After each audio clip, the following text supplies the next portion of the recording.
They told us Genesis 1 was sacred history, etched by the hand of God, divinely ordered, perfect from the start.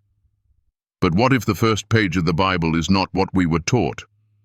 What if the creation story that shaped empires was never meant to be literal? Genesis 1 says light was created before the sun, that birds appeared before land animals, that earth was formed before the stars. According to modern science, that's not just inaccurate, it's completely backward. Yet for thousands of years, we've been told this divine sequence was beyond question. But today, we break the silence.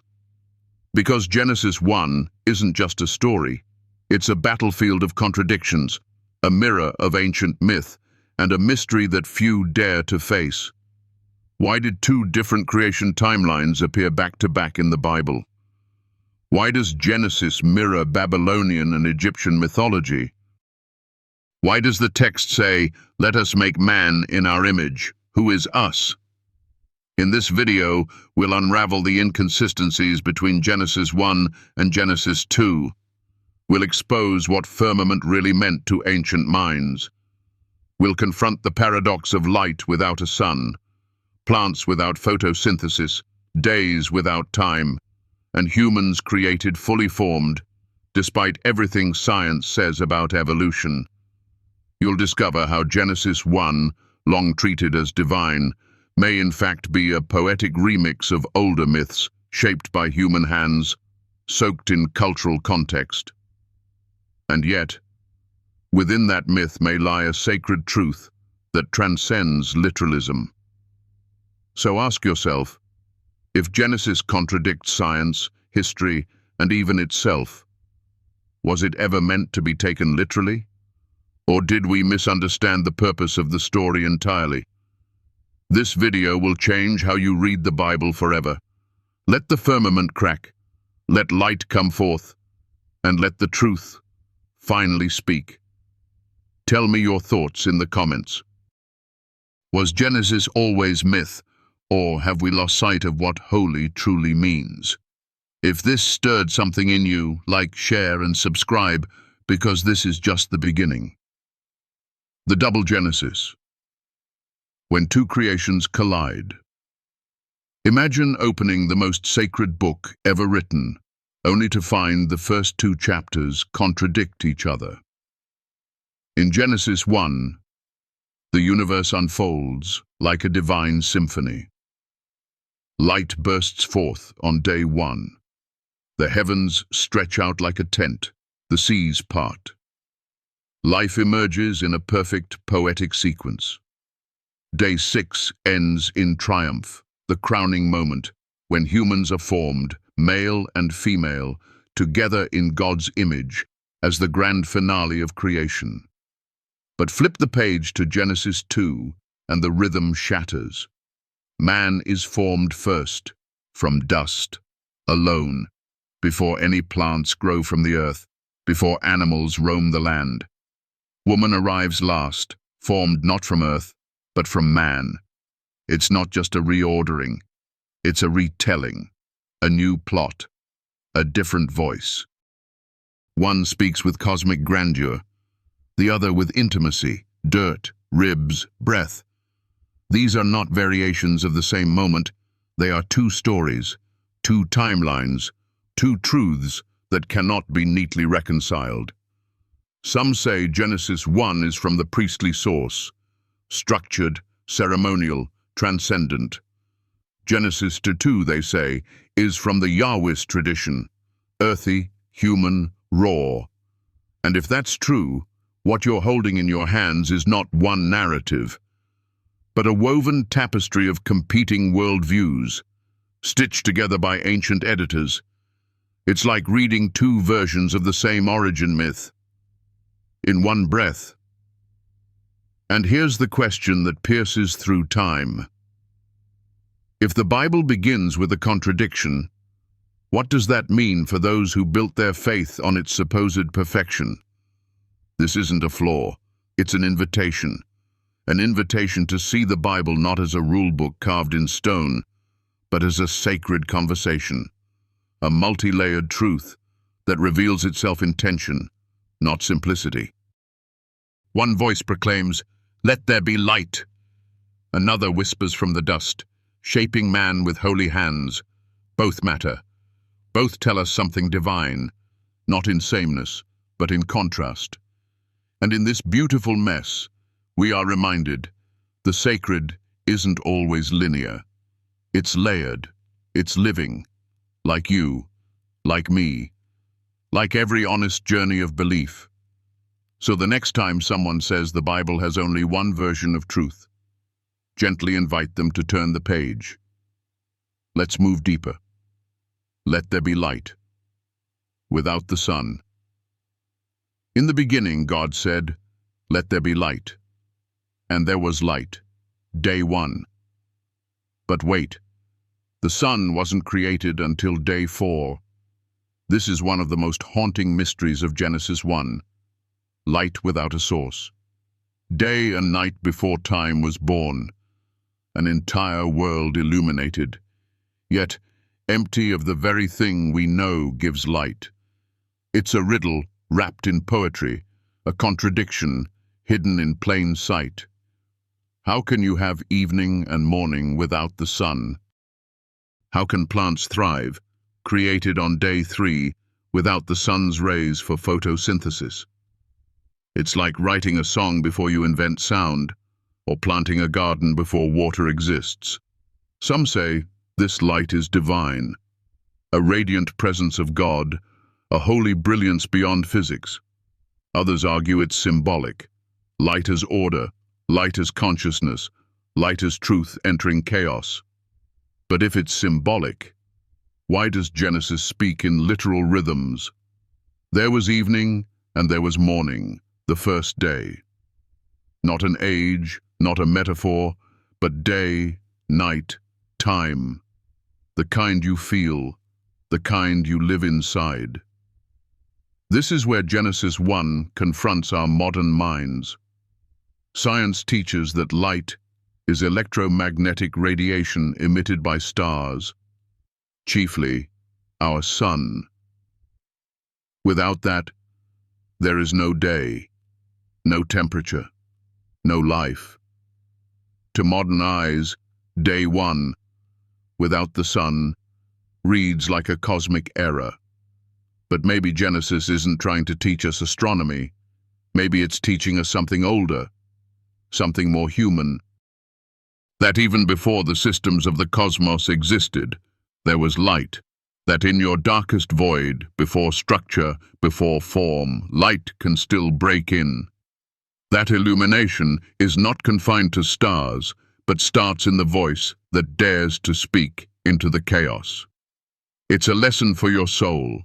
When your life is still formless, empty, without direction, light can still come first.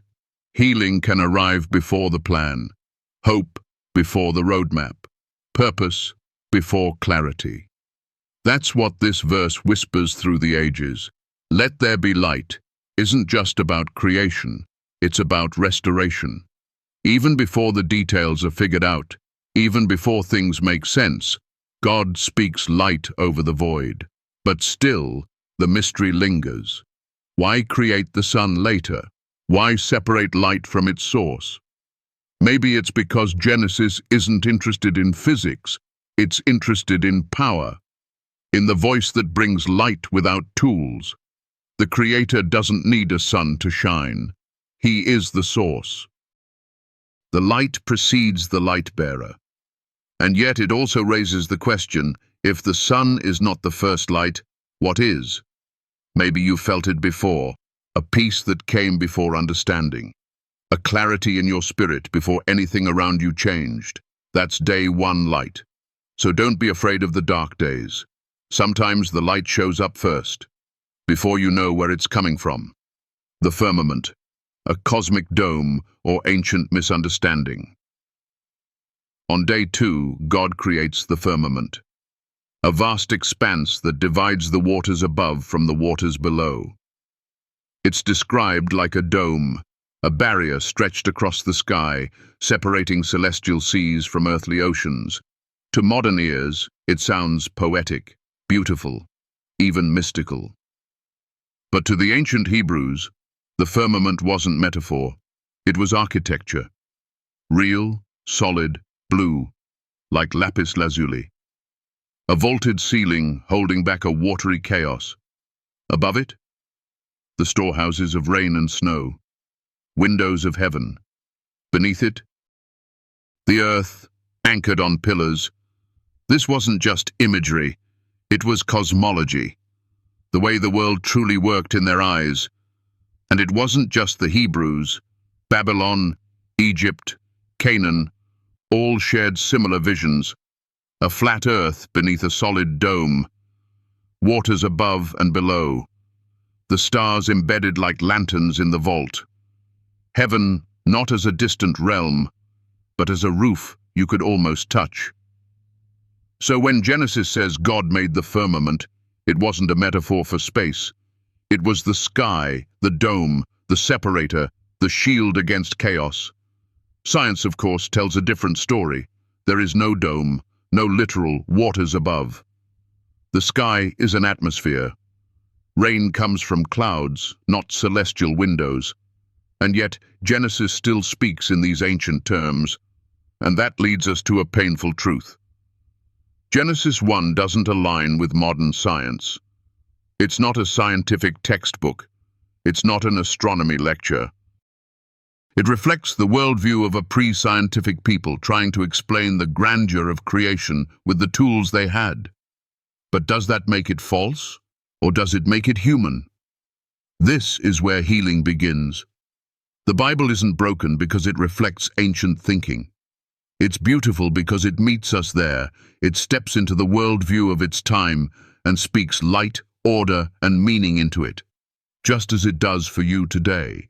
You see, the firmament isn't about meteorology. It's about divine protection, separation from chaos, sacred space carved out of disorder. Think of your own life, the days when everything feels like swirling water, no direction, no control. Genesis 1 says God speaks expanse into the chaos. He creates room. He parts the panic and calls for peace.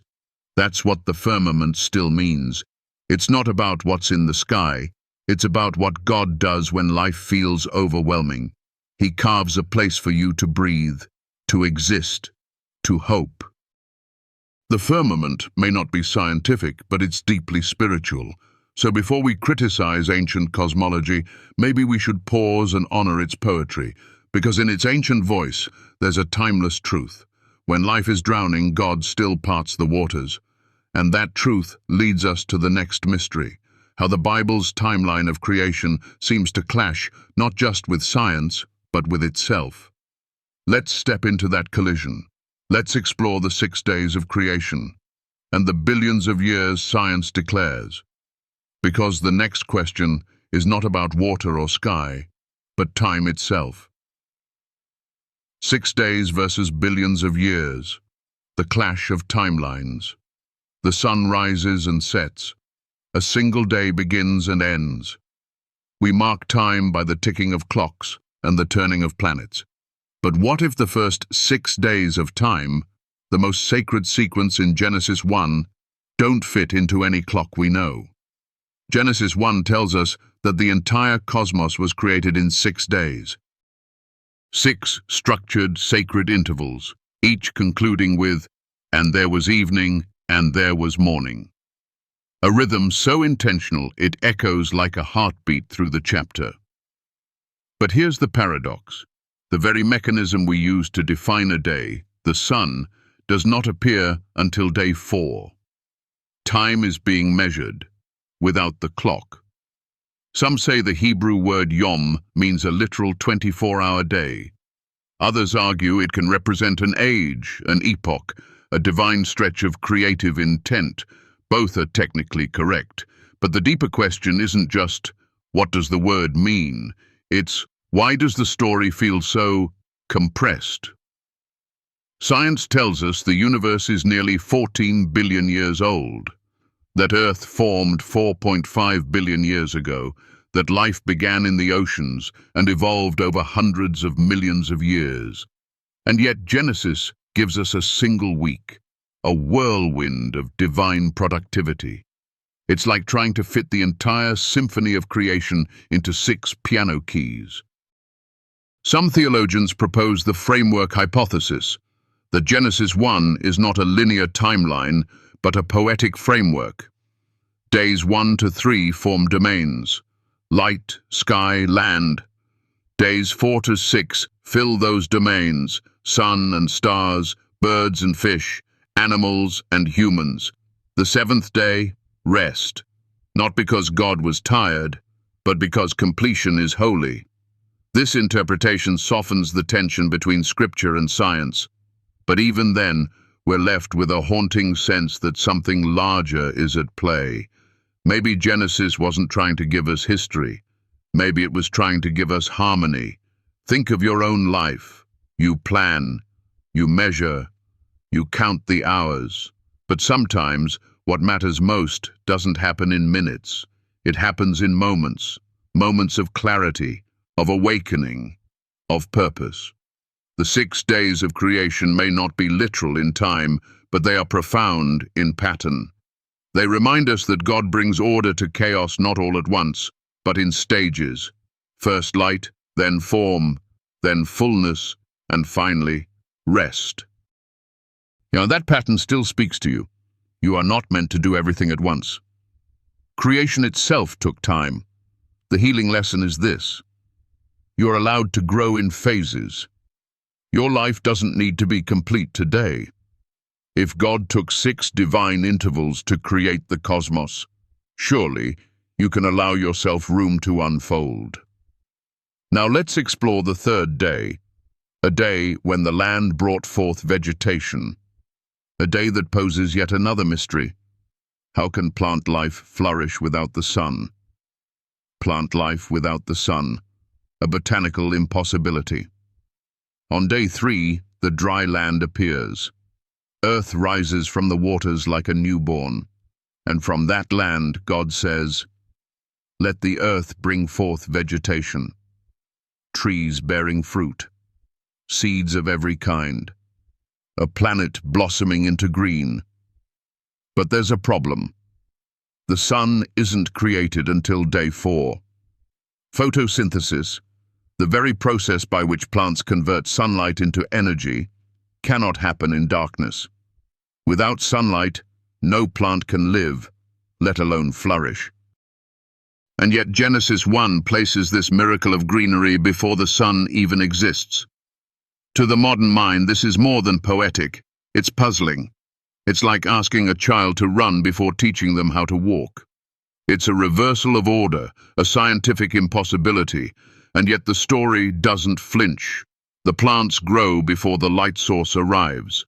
Some scholars argue this is symbolic, that the plants represent provision, the anticipation of life, that even in the absence of visible light, the earth is being prepared to nourish. Others say it's a narrative slip, an artifact of ancient cosmology where the sun wasn't the source of light, but merely a signpost in the sky. But there's another way to see it. What if the message isn't about science at all? What if it's about trust? Have you ever felt like you were planted in the dark? Like life called something out of you before the conditions were right, before the resources were in place, before the sun had risen? Maybe Genesis is showing us a deeper truth, that sometimes growth begins before provision, that sometimes God calls forth fruitfulness, even when the light hasn't come yet, that sometimes you begin blooming before you feel ready. In the soil of your pain, your uncertainty, your waiting, something sacred may already be sprouting. The seed doesn't wait for comfort. It cracks open underground. So the lesson of day 3 is this: trust the process, trust the timing, trust that light is coming, even if you can't yet see it. The sun may not have risen, but your roots can still go deep. Let's follow that timeline now into even greater mystery. Because if plants came before the sun, what about Earth itself coming before the stars? Let's explore the divine irony of Genesis placing our planet before the very cosmos that birthed it. Stars created after Earth. A backwards universe. Day 4. The sun, the moon, and the stars appear. Genesis 1:14 says, "Let there be lights in the expanse of the heavens, to separate day from night, for signs and for seasons, and to give light upon the earth." It sounds majestic. Celestial bodies hung in the sky like ornaments of purpose. But then the question hits, why now? The earth has already been formed. The oceans already ripple. The plants already bloom. And yet the stars, the very foundations of our cosmic origin, are placed here on day 4 as if they were an afterthought. Science tells a different story. The stars came first. Our sun, a single blazing node in the galaxy, was born from a collapsing cloud of gas and dust, its fiery furnace fusing hydrogen into helium. The heavy elements in your body, iron, calcium, carbon, were forged in the hearts of ancient stars and scattered across the cosmos in brilliant, explosive deaths. Earth was built from stardust. In short, the stars are our ancestors. The cosmos is our womb. And yet Genesis 1 seems to reverse that reality. Earth before stars, land before light. A geocentric story where the universe revolves around this small, sacred world. To the ancient mind, this made sense. The sky was a ceiling. The stars were lamps. The earth was center stage. But to us, this order feels upside down. Is Genesis wrong? Or is it showing us something deeper? Maybe it's not about when the stars were made. Maybe it's about why they were made. To mark sacred times and days and years. Genesis says, the sun and moon are more than fire and rock. They're rhythms. They're calendars. They are how we mark our lives. Genesis invites us to see the stars not as our origin, but as our orientation. But here's the lesson hiding inside this reversal. You are not here by accident. The universe doesn't ignore you. It sings to you. The stars may be billions of years older, but you are still seen, still named, still given light. God did not place you in the universe to be forgotten. Even in a cosmos of galaxies, your life matters. The moon may not make its own light. It reflects, just like you. You don't need to generate brilliance to shine. You simply need to reflect the light you've been given. That's what Genesis gives us. Not a science lesson, but a soul map. So while the timeline may confuse the mind, it speaks straight to the heart. You are in a cosmos that remembers you, a universe that was not just made, but made with you in mind. And now, as we look deeper into this creation sequence, we turn to another mystery, a moment when birds are born before land animals, a moment that may reveal something even stranger than starlight. Let's soar into that contradiction next. Birds before land animals. Evolution says otherwise. On the 5th day of creation, God speaks again. And from the deep, the sea teems with life, whales, fish, creatures of the abyss. And then, with the same breath, birds are summoned to fill the sky, to soar above the earth. It's a breathtaking image. Oceans alive with movement, skies exploding with wings. Genesis places the birds and sea creatures together, crafted in harmony, blessed on the same day. But this order collides headfirst with everything modern science has revealed. Biology tells us that birds did not arrive early in the story of life. They are the descendants of dinosaurs, specifically theropods, land-based creatures that dominated the earth long before anything took flight. Birds evolved millions of years after fish had already ruled the seas and reptiles had crawled upon the land. They were not born beside the fish, but after the reptiles. Their wings came not from the sea, but from ancient bones and feathers shaped by time. This isn't just a slight difference, it's a narrative reversal. Imagine if a child read both Genesis and a biology textbook back to back. One says that birds appeared on day 5 before land animals. The other says birds came far later, evolving from land-dwelling ancestors. This contradiction is not subtle. It forces a choice, or at least a question. How do we hold sacred stories and scientific knowledge in the same heart? Maybe the goal of Genesis wasn't to report a timeline, but to reveal a pattern. Water, then sky, then land. From chaos to elevation, from depths to heights. The order may be symbolic, drawing us upward, guiding the imagination from the abyss to the heavens. But even in that symbolism, something holy lingers. Have you ever noticed how birds make us look up? How their flight speaks freedom, hope, and transcendence? Birds don't just fill the air, they fill the soul with a longing to rise. That may be the deeper intent behind Genesis's timing. That before the earth was filled with crawling things, the sky needed to be filled with promise. So perhaps Genesis is less about biology and more about beauty. Less about history and more about hierarchy. Heaven first, then earth. The creatures of the sky come not because of science, but because of poetry. And yet it's also fair to ask, why this inconsistency? Why this order that clashes with fossil records and evolutionary trees? Here's where the healing truth enters. Genesis was written in a time before microscopes, telescopes, and carbon dating. It's not ignorance, it's context. The authors wrote what they knew. They spoke in images that stirred awe, and awe is still sacred. You are not meant to read Genesis like a lab report. You are meant to let it pull you upward. Still, the question of order persists. If birds came before land animals, if creation was finished in 6 days, then where are the stories of what came before humanity? The ancient giants, the extinct, the forgotten.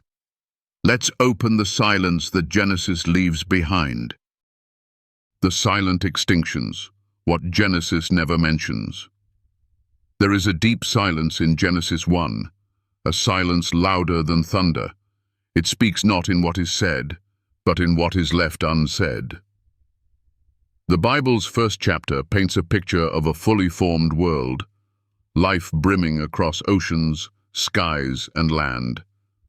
And then, with solemn majesty, humans arrive. But missing from this divine account are the countless creatures that came and went before us. The titanic beasts, the fallen empires of nature, the vanished kingdoms of life. Genesis doesn't mention dinosaurs, creatures that ruled the earth for over 160 million years. It makes no mention of trilobites, mammoths, saber-toothed cats, or the waves of extinction that reshaped Earth's history long before our breath ever warmed the air. Science reveals a world marked by rise and fall. Asteroids that ended ages, ice that swallowed continents, life that flourished, then perished. The fossil record is a sacred book of its own, layers of life inscribed in stone, telling stories of struggle, adaptation, death, and resurrection. But Genesis tells none of it. It speaks of 6 days. It speaks of kinds. It speaks of animals and humans, but nothing of extinction. No mention of the great dying events or of creatures wiped away before they could ever know us. And here's the healing insight. Perhaps Genesis 1 isn't a universal history. It's a human one, a story crafted with us in mind. Not because we are the center of all things, but because we are the ones reading the words. To the ancient Hebrews, dinosaurs meant nothing. To us, they are symbols of time, change, impermanence. The silence in Genesis may not be a mistake. It may be mercy, a sacred focus, a narrowing lens to speak directly to the heart of who we are. But we, now aware of deep time and deep life, are invited to expand the frame. We know that humanity is late to the cosmic party, that for most of Earth's story we weren't here. We didn't walk beside T-Rex, we didn't hear the thunder of mammoths. We are the newcomers, the final verse of a long, long song. That truth is humbling, and it should be. We are not the origin, we are the continuation. And yet, even as Genesis leaves out these creatures, perhaps we're being called to honor them, to learn from the vastness of Earth's memory, to listen to the stone tablets of geology as well as the scrolls of Scripture. Maybe the sacred is larger than the text. Maybe God speaks in bones and stars, just as much as in ink and parchment. And as we reckon with this silence, we step into the next great mystery of Genesis 1, a single phrase that has shaken theology for centuries, a phrase that claims humanity was made in the image of God. But what does that truly mean? In our image, divine blueprint, or evolutionary line? Then God said, "Let us make mankind in our image, after our likeness." With those words, Genesis 1 crowns creation. After oceans, skies, and beasts, humanity, made not from chaos, but in the image of the divine. It's one of the most powerful lines in all of Scripture, and perhaps one of the most misunderstood. What does it mean to be made in the image of God? Is it about our physical form, our reason, our morality, our creativity, our capacity to love? The text does not define it, it simply declares it. Meanwhile, science draws a very different portrait. Biology teaches us that humans share 98.8% of our DNA with chimpanzees, that we evolved slowly through a series of gradual adaptations, Homo habilis, Homo erectus, Neanderthals, until the emergence of modern Homo sapiens. We were not formed fully in a moment, but sculpted over eons, not in a divine act, but through the grind of time. So which is true? Maybe both. The image of God may not be about biology. It may be about being, about bearing something sacred within the clay of flesh. Science tells you how your body came to be. Genesis tells you why your life matters. To be made in the image of God is to hold eternity in your breath, to carry within you the capacity to choose, to love, to create, to redeem. Evolution can shape your body, but only something greater can awaken your soul. And yet, Genesis's phrasing raises another mystery. Let us make man. Who is us? Some say it refers to the Trinity. Others say it hints at a divine council, an echo of older polytheistic worldviews. Still others suggest its poetic plurality, or God speaking within his own infinite wisdom. Whatever the case, the phrase shimmers with mystery. And that mystery speaks to something we often forget. We are not alone, not in creation, not in spirit. But here's what matters most. You are not random. You are not accidental. You carry the imprint of the infinite. This belief heals. It tells the addict, you are not your mistake. It tells the orphan, you are not forgotten. It tells the skeptic, you are not beyond reach. You are a reflection, not perfect, but present, not flawless, but filled with purpose. And if evolution is the method, Genesis may be the meaning. The fossil record shows your path. Scripture shows your place. So the next time you look in the mirror, don't ask, am I divine or descended? Ask instead, what will I do with the image I carry? And now, as we've explored the sky, the stars, the silence, and the soul, we prepare to ask, what does it truly mean to rule the earth? Genesis says, humanity was given dominion. But is that a call to conquer, or a call to care? Let's journey forward. Dominion or stewardship, our role in creation. And let them have dominion over the fish of the sea, the birds of the air, the livestock, and all the earth. With those words, Genesis 1 entrusts humanity with a staggering power. Dominion. A word that echoes through history like the beat of a royal drum. It evokes images of crowns, scepters, authority.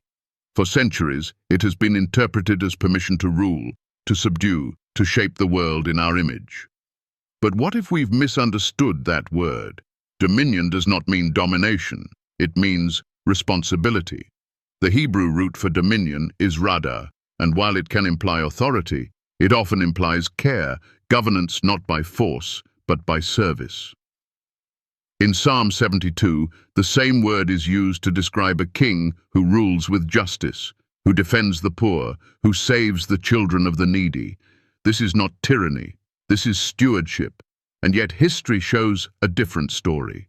Forests cleared, oceans poisoned, species erased, all in the name of human progress. We have taken the mantle of dominion and turned it into conquest. But Genesis never says, take what you want. It says, you are made in my image. Now reflect it. God rules with mercy, not greed. With order, not chaos. With self-giving love, not exploitation. If we are his image, then our rule should mirror his. Imagine a world where humans ruled like God rules, where to lead means to serve, where to govern means to protect, where dominion is not a weapon, but a sacred trust. You are not a consumer of creation, you are a caretaker. This truth can transform your life. It means that every act of conservation is holy. Every tree you plant, every river you protect, every animal you shelter, these are acts of worship. You don't need a pulpit to preach. You need only to care for the world God placed in your hands. And in this calling is healing. Because when we reconnect to the earth, not as rulers above it, but as partners within it, we begin to find our place again. We are not alien here. We are made from this dust, and to dust we will return. But in between, we are invited to tend the garden. This reframing of dominion sets the stage for a deeper revelation. Because if Genesis is a message of stewardship, not supremacy, then what happens when we realize this creation story may not even be uniquely ours? What if it echoes something far more ancient and far more widespread? Genesis and the myths, echoes of Babylon and Egypt. In the quiet heart of Genesis lies an ancient voice, one that sounds strikingly familiar, not just to believers, but to historians, archaeologists, and mythographers. The creation account in Genesis 1, with its waters, its chaos, its sequence of order emerging from void, is not an isolated vision. It's a symphony that shares melodies with other creation songs, ones that came centuries before. From Babylon, we hear the Enuma Elish. In this myth, the god Marduk battles Tiamat, a dragon of chaos. He splits her body in two. One half becomes the heavens, the other, the earth. From war comes order. From blood comes creation. In Egypt, we find Atum, the god who creates himself out of the primordial waters and brings forth life through breath and word. The pattern is striking. Waters of chaos, a god who speaks. Order from disorder. Now turn back to Genesis. In the beginning, God created the heavens and the earth. The earth was formless and empty, and darkness covered the deep waters. And God said, "Let there be light." Same themes, different tone. Genesis chapter 1 doesn't deny the ancient myths. It reimagines them. It doesn't begin with battle. It begins with breath. No slain dragon, no pantheon of squabbling deities. Just one voice, one word, one act of intentional love. This is not plagiarism, it's transformation. The writers of Genesis were not blind to the world around them. They lived in the shadow of empires. They heard the myths of their neighbors, and they did something revolutionary. They took those structures and filled them with a vision of divine unity. Where Babylon saw chaos conquered by violence, Genesis sees peace created by speech. Where Egypt saw gods emerging from gods, Genesis sees one God above all, speaking everything into being with purpose. This is theological rebellion. It's a monotheistic reworking of polytheistic poetry, and it changes everything. It means that Genesis wasn't trying to give us science. It wasn't even trying to give us unique history. It was giving us identity, a story of who we are, not just how we got here. And here lies the healing truth. Genesis tells us that creation is not a battlefield. It is a sanctuary. The world is not born from blood, but from blessing. You are not an accident of war. You are the product of will, of love, of design. When you realize this, every breath feels sacred. Every tree becomes a psalm. Every creature, a verse. You live not in chaos, but in a cosmos. But this understanding leads to one final question.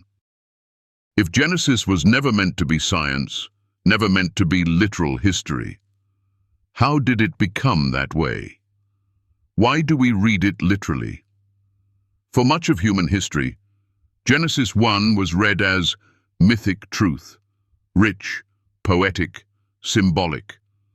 Early church fathers like Origen and Augustine warned against a rigid, literal reading. They knew the dangers of collapsing metaphor into measurement, of confusing purpose with process. And yet, somewhere along the way, we began to read Genesis like a manual, like a documentary, like a stopwatch timed by God Himself. Why? The answer lies in fear. As science began to rise, Copernicus, Darwin, Hubble, faith felt threatened. For centuries, the church had held the universe in its grip. Genesis was the foundation. If the earth moved, if humans evolved, if stars were older than 6,000 years, what would happen to the story? So we dug our heels into the text. We turned poetry into prose. We turned wonder into weapon. And in doing so, we missed the message. Genesis was never about how the world was made in 6 days. It was about the God who speaks into chaos and brings light, about rhythm, about rest, about sacred sequence. It was never meant to explain astrophysics. It was meant to proclaim meaning. When you force Genesis into a literal box, you shrink its power. You make it small. But when you let it breathe as the ancient song it is, it becomes infinite again. This shift is not betrayal, it's healing. It's saying, I can believe in evolution and still believe in sacred creation. I can honor science and still hear the voice of God in Genesis 1. I can let the Bible be what it is, not what my fear tries to make it. So read Genesis not with a microscope, but with a heart wide open. Let it stir you. Let it remind you. Let it reorder the chaos in your soul. And as we peel back the layers of what Genesis truly is, we prepare to step into a final vision, a reflection on what creation really means. A divine whisper that says, this isn't just the story of the world, it's the story of you. In the quiet space between stars and stories, something ancient still speaks, not through thunder, not through lightning, but through the rhythm of sacred words. In the beginning. We have walked through that beginning together, peeling back each verse of Genesis 1, lifting the veil that religion, culture, and fear have drawn over this mysterious and magnificent chapter. And what we've discovered isn't weakness, it's wonder, not contradiction for the sake of confusion, but complexity designed to awaken awe. Genesis 1 isn't broken, it's breathing. It was never meant to be read like a laboratory report. It was never written to chart the Big Bang or explain the migration of birds from dinosaurs. It was written to stir the soul, to speak into the human heart's deepest longing. Where did we come from? Who made us? And why does our existence carry weight in the vastness of the cosmos? It begins with formlessness and void, not unlike the places we all face inside ourselves. The dark corners of uncertainty, the waters of chaos that threaten to overwhelm. But before order, before light, before anything that makes sense, the Spirit hovers. God does not abandon the empty. He draws near to it. You've been there, haven't you? In a room that felt silent, in a season that felt like night with no dawn, in a life where the pieces didn't yet come together. Genesis is not just the story of the universe, it is the echo of your own creation story. Because God still speaks over chaos. God still says, "Let there be light," even when everything around you says darkness wins. And when you feel like the light has no source, remember, in Genesis, light came before the sun. That means the source was never the sky. The source was the voice. That voice still speaks. Even in a world obsessed with timelines and tangibility, Genesis invites you to lean into mystery, to feel the truth in your bones even when your brain can't chart it, to accept that something can be sacred without being scientific, that something can be myth and yet more real than data. Genesis 1 is not here to compete with astrophysics. It's here to answer questions that science cannot touch, questions of identity, of purpose, of value. The sun can tell you how bright the light is, but Genesis tells you why there is light at all. It tells you that the earth is not a random accident of gravity, that your breath is not just chemical reaction, that you were spoken into being, that every molecule of your body was imagined by something higher than chance. And maybe that truth doesn't sit well with everyone. Maybe some will say it's metaphor. Maybe others will cling to literalism like a lifeboat, but between those two extremes is a place of sacred tension, a holy middle ground where faith and reason don't have to fight. They can dance. Because faith is not the absence of intellect, it's the elevation of meaning. And meaning is what Genesis delivers in abundance. It gives us not just a map of what was created, but a mirror to see ourselves as caretakers, not consumers, reflections, not rulers, carriers of divine image, not controllers of divine truth. You are not just here to exist, you are here to steward, to love, to shine. You were given dominion, not to destroy, but to defend. The earth was entrusted to you, not as a resource, but as a relationship. And if we've failed at that calling, Genesis still calls us back, still whispers through its ancient breath, rule like the Creator, rule with love. And even the silence in Genesis speaks, of dinosaurs never named, of stars older than Scripture, of billions of years unspoken, yet somehow still felt in the sacred rhythm of 6 days and rest. The text is not afraid of mystery, only we are. And when we release our fear, we recover our wonder. So let Genesis 1 be what it truly is. Not a manual, but a melody. Not a courtroom transcript, but a cosmic poem. And in that poem, your soul finds a place to rest. If this journey through Genesis 1 has stirred something in you, if it has helped you see light in the midst of old shadows, if it has whispered truth in the places doctrine once shouted doubt, then I invite you to carry that light forward. If you feel this video has offered healing to your soul or helped you find clarity on questions that once brought confusion, I lovingly invite you to support this journey in whatever way your heart leads. Even the smallest encouragement is a seed that helps more light rise into dark spaces. If it gave you strength on a low day, if it brought you closer to something sacred when everything else felt distant, your presence and support mean more than words can say. And if you carry questions, deep ones, raw ones, the kind that religion sometimes silences, leave them below. Don't be afraid. Sacred spaces make room for wrestling. Comment with what challenged you, what moved you, what Genesis 1 means to you now. Your voice matters here. And if you'd like to be part of more explorations like this, gentle, deep, real, subscribe, and let's continue walking this road together. You are not alone in asking hard questions. You are not alone in seeking something deeper than surface-level faith. Thank you, with my whole heart, for being here, for listening, for letting these ancient words breathe again through your life. Let the light keep shining. Let the mystery remain sacred. And may you always remember, in the beginning, God spoke, not to explain, but to awaken. And you, yes, you, are part of that awakening.